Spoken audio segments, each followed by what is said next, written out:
Ilay-layla, ilay-layla sa dilim. Nakita mo na ba ito? Paligiran natin.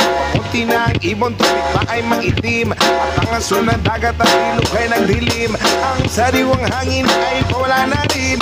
Ano ba ang ating dapat gawin? Bakit hindi ba natin ito bigyan ng pansin? Daing ng kalikasan ay inyong tingin. Kinabukasan ng kabataan ay